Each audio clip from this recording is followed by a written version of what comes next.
In the final months of 1944, the Allied advance into Germany appeared unstoppable. After the victories in France and Belgium, American troops believed the worst of the war in Europe was behind them. Yet along the German border lay a region that would overturn this sense of momentum, a dark, heavily wooded landscape known as the Hürtgen Forest. What began as a routine operation quickly transformed into one of the most punishing and least understood battles the United States ever fought. The Hürtgen Forest, stretching along Germany's western border, offered a deceptive calm at first glance. Its towering firs, steep ravines, and deep valleys had long served peaceful purposes: timber, hunting, and recreation. But the same dense terrain that once provided scenic beauty had, over the course of the war, been systematically transformed into a defensive labyrinth.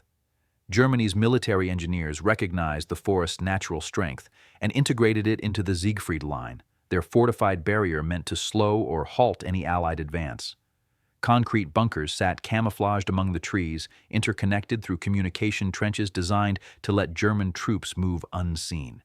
Anti-tank obstacles, known as dragon's teeth, lined key approaches, ensuring any movement through the region would be slow and vulnerable. American commanders initially failed to appreciate the significance of this environment. Their focus was directed toward the strategic Ruhr region, a major industrial heartland to the north. The Hürtgen was viewed not as a central battlefield but a peripheral problem, something to secure on the flank while the main thrust continued. This assumption shaped the early planning. Units were ordered into the forest with limited reconnaissance, minimal preparation for woodland warfare, and expectations of light resistance. However, German forces had no intention of abandoning the forest.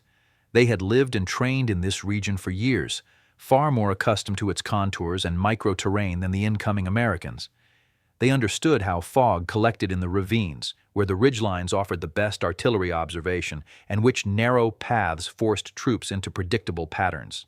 They fortified these choke points, placed mines on trails that looked safe, and pre-sighted artillery onto clearings that appeared inviting but were death traps for the unaware. As the first American patrols entered the edge of the forest, they confronted an adversary that was difficult to see and nearly impossible to outmaneuver. Radios failed inside the dense canopy, depriving units of communication with higher command. Visibility dropped so sharply that soldiers struggled to identify whether a figure 10 yards away was friend or foe. The forest muffled sound, creating illusions of quiet until bullets suddenly erupted from invisible positions. Every assumption that the operation would be quick and manageable soon collapsed. The Hürtgen was not a mere forested area. It was a fortress shaped by nature and perfected by German defenders. What began as a misjudged frontier would become the setting for one of the most grueling battles in American military history. The moment American units stepped deeper into the Hürtgen in September 1944, they realized they had entered a world where normal battlefield rules no longer applied. The dense pine trees were packed so tightly that daylight barely penetrated the canopy. Soldiers described the interior as a place where time felt distorted, where morning, afternoon, and dusk blended into a perpetual gloom. Under this shroud, even experienced troops struggled to maintain orientation. Landmarks were scarce, and the twisting, uneven terrain caused units to drift off course easily. Visibility was often limited to 10 or 15 meters, meaning that traditional infantry tactics, wide deployments, coordinated flanking, and overlapping fields of fire were nearly impossible. American platoons found themselves forced into narrow columns, funneled into predictable routes where German machine gunners waited. These defenders did not need large numbers. Even a small squad with a well-positioned MG-42 could hold up an American company. By the time the Americans identified where the fire was coming from, concealment made the gun nearly impossible to outflank. Communication added another layer of chaos. Radios that worked perfectly in open terrain became unreliable under the thick forest roof. Messages were lost or garbled, and runners, soldiers assigned to carry orders physically, frequently became disoriented or ambushed. Units often fought without knowing where adjacent companies were located, creating gaps that German forces exploited with sudden counterattacks or infiltration tactics. Then there were the mines. German engineers had saturated trails and open areas with anti-personnel and anti-tank mines. The forest floor, littered with pine needles, concealed them perfectly. Engineers attempting to clear paths worked under constant threat from snipers and artillery observers who used the elevation of the ridges to monitor movement. Even when mines were successfully removed, German troops would slip back into the area at night to lay more. The terrain itself added relentless difficulty. Slopes were steep and slippery, especially after rain. Thick underbrush slowed movement and exhausted soldiers quickly. Weapons clogged with mud, boots filled with water, maps became unreliable due to the inability to pinpoint positions accurately. Most profoundly, the enemy seemed to merge with the landscape. German soldiers had built firing positions into tree trunks, camouflaged with branches, making them nearly invisible. Their intimate knowledge of the environment allowed them to move quickly from one hidden point to another. To the Americans, it felt as though the forest itself was the true opponent, one that hid dangers in every direction and punished every attempt to advance. The Americans quickly learned that artillery, normally their greatest advantage, offered little comfort in the Hürtgen. Dense trees absorbed the force of their shells, reducing their ability to suppress German positions. But the Germans had mastered a far more lethal form of bombardment, tree-burst artillery. Instead of targeting the ground, German gunners timed their shells to detonate as they struck branches or just beneath the canopy. The explosion blew apart the trees themselves, transforming wooden splinters into high-velocity projectiles that tore downward onto the troops below. This tactic introduced a level of terror unlike anything the American soldiers had previously experienced. A foxhole, normally a place of safety, offered limited protection when the danger came from above. Tree bursts rained shrapnel vertically, slicing through helmets, shoulders, and backs.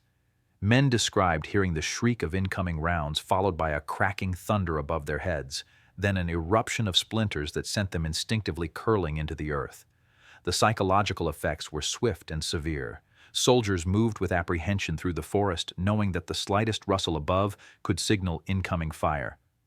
The canopy concealed the direction of the barrage, so troops rarely had warning.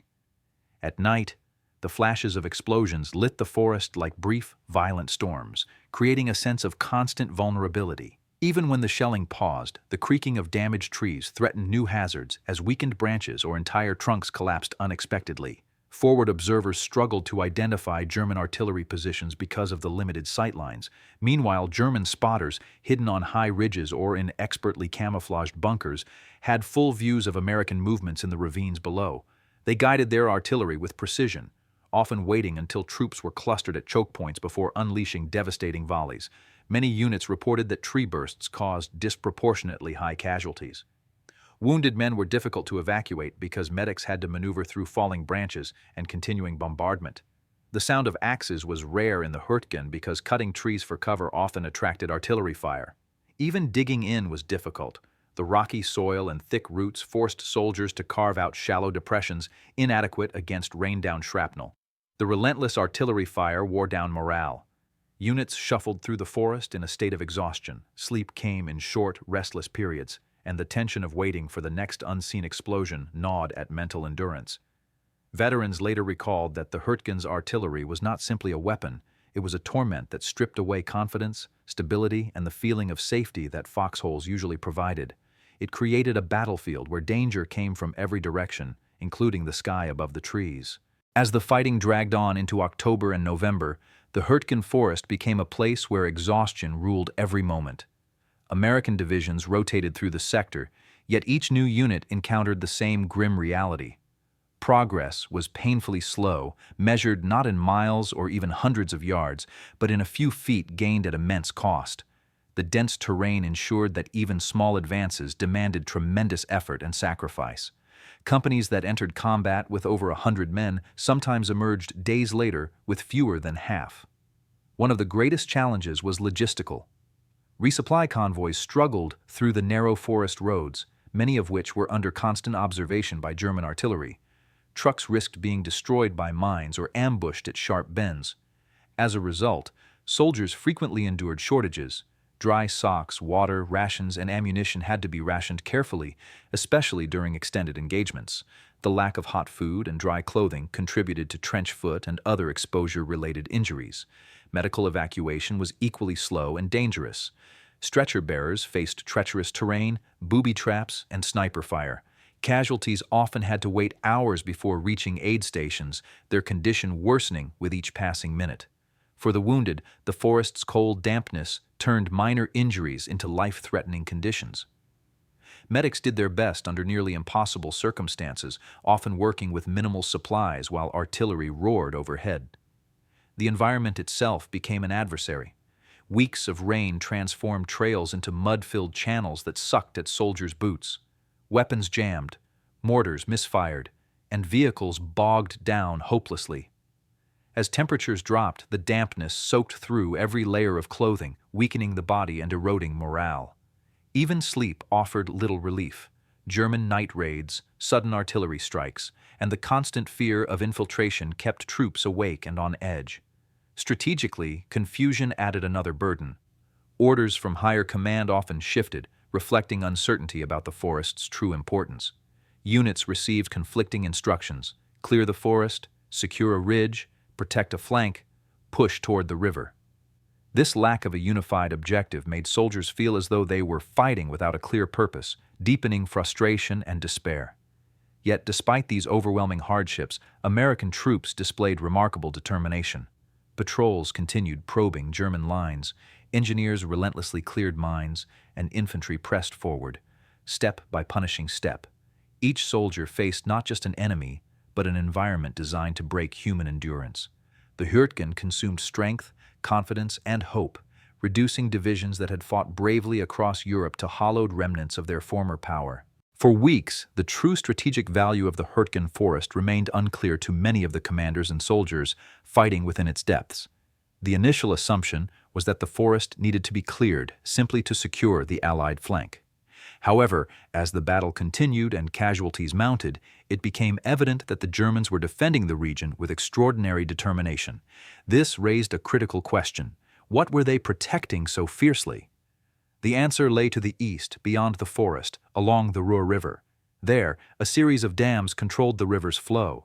These structures, the Schwammenauel, Urft, and others, were massive engineering works capable of controlling water levels across a vast region.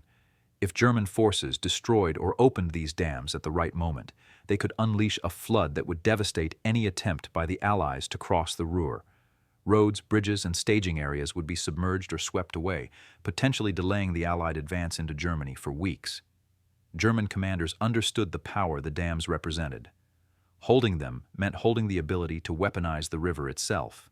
To them, the Hürtgen Forest acted as a shield protecting these vital structures. Any attempt by the Allies to reach the dams required moving through the forest's natural defenses and the layers of fortifications built within it. For American leadership, this realization came late. After weeks of costly battles, intelligence reports began emphasizing the strategic significance of the dams. The High Command understood that bypassing the forest was no longer an option. Securing the dams became essential, not only for tactical advantage, but for preventing a potential disaster that could cripple the momentum of the Allied advance. This shift in strategy intensified operations. Units now fought not only to clear the forest, but to push toward key towns and roads leading to the river. However, the delay had given German forces time to reinforce their positions.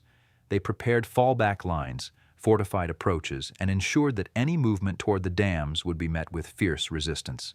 American troops, already exhausted from weeks of combat, now faced a renewed effort with an even higher sense of urgency. The realization that the entire regional offensive, and possibly the timing of the war's end, depended on controlling these dams placed enormous pressure on the front-line soldiers. They fought through ridges, valleys, and fortified villages, knowing that every yard gained brought them closer to preventing a catastrophic flood downstream. The importance of the dams transformed the Hürtgen campaign from a misunderstood sideshow into a high-stakes battle. What had begun as a perceived minor operation revealed itself as a crucial confrontation over control of an entire region's destiny. By December, the Hürtgen Forest entered a new and more brutal phase. Winter arrived suddenly and with unrelenting force.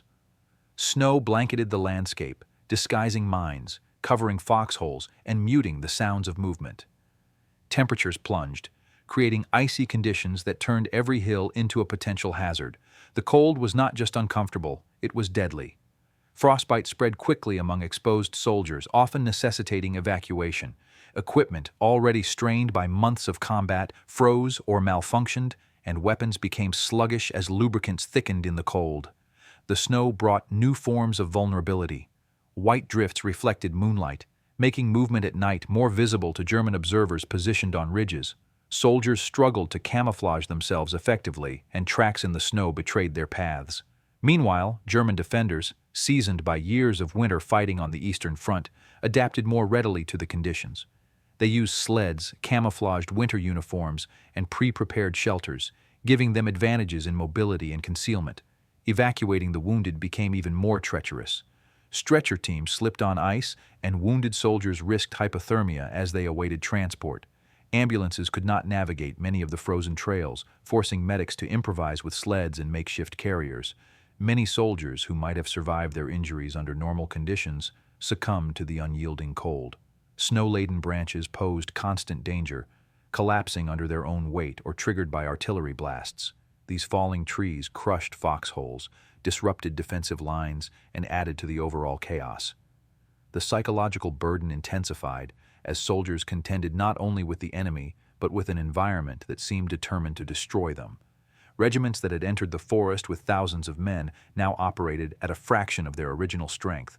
Reinforcements often disappeared into the forest, unable to locate their units. Patrols vanished, either lost in the snow or ambushed by German forces who knew the terrain intimately. Commanders increasingly struggled to maintain coherent lines, and units frequently found themselves isolated, with little knowledge of what was happening beyond their immediate surroundings. For the soldiers, winter turned the Hürtgen into a place of continuous hardship. Fires could rarely be lit for warmth, as smoke revealed positions to enemy observers. Nights were long, dark, and painfully cold. Sleep became a luxury, interrupted by sudden shelling, collapsing trees, or the fear of German infiltration. Each day became a battle, not just against an organized military force, but against nature itself. The winter sealed the Hürtgen's reputation as one of the war's most unforgiving battlefields. It pushed human endurance to its limits and demonstrated that survival in the forest required not only courage and skill, but the ability to endure relentless physical and psychological strain. On December 16, 1944, the exhausting struggle within the Hürtgen Forest was suddenly eclipsed by a dramatic shift on the wider Western Front. German forces launched a massive surprise offensive through the Ardennes, seeking to split Allied lines, seize critical supply ports, and reverse the momentum of the war. This offensive soon became known as the Battle of the Bulge, one of the most famous and consequential engagements of World War II. The scale and urgency of the new German attack demanded immediate Allied attention. Reinforcements, supplies, and aircraft that might have supported operations in the Hürtgen were swiftly redirected to counter the breakthrough in the Ardennes.